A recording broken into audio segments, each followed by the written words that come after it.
नमस्कार. नाश्त्याची तयारी झालेली आहे, पण डब्यासाठी बनवली आहे आज पनीरची भाजी. तर झटपट डब्यासाठी पनीरची भाजी कशी बनवायची याची रेसिपी तुमच्यासोबत शेअर केलेली आहे.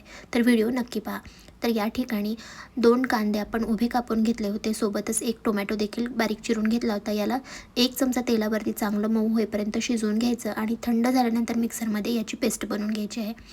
मिक्सरमध्ये आपली टोमॅटो आणि कांद्याची पेस्ट बनवत आहे. तोपर्यंत आपण फोडणी करून घेऊया. 2 चमचे तेलामध्ये थोडासा जिरा आणि थोडेसे खडे मसाले आपल्याला तेलावरती परतून घ्यायचे आहेत. यासोबतच थोडंसं अद्रक लसणाची पेस्ट देखील आपण परतून घेतलेली आहे. आता यामध्ये ॲड करूया टोमॅटो आणि कांद्याची पेस्ट. तेल सुटेपर्यंत याला चांगलं परतून घ्यायचं आहे आपल्याला. त्या अगोदर आपण यामध्ये टाकूया थोडेसे मटार. तर एकदम ताजे मटार होते माझ्याकडे, त्यामुळे मी यामध्ये ॲड केलेले आहेत. व्यवस्थित याला तेल सुटेपर्यंत आपण परतून घेतल्यानंतर यामध्ये मसाले टाकूयात. हळद, लाल तिखट, जिरा पावडर, धना पावडर. व्यवस्थित आता याला देखील आपण मिक्स करून घेऊयात. तर या ठिकाणी भाजीचा रंग बघू शकता, मस्त आलेला आहे.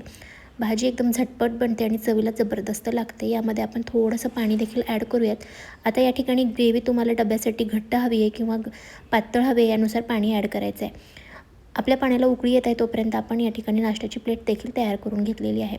बघू शकता. आता यामध्ये आपण टाकूयात पनीर. तर या ठिकाणी पनीर मी तेलावरती थोडेसे परतून घेतलेले नाही आहेत. चांगलं फ्रेश पनीर होता, त्यामुळे मी लगेचच यामध्ये ॲड केलेलं आहे. थोडीशी कसुरी मेथी आणि अर्धा चमचा गरम मसाला टाकून आपण भाजी व्यवस्थित एक 5 ते 6 मिनटं शिजवून घेऊयात. त्यानंतर मला लक्षात आलं की अरे यामध्ये मीठच नाही आहे, तर यामध्ये मीठ टाकून देखील भाजी मी 2 मिनटं परत शिजवून घेतलेली आहे. तर या ठिकाणी बघू शकता, मस्त अशी आपली पनीरची भाजी तयार झालेली आहे.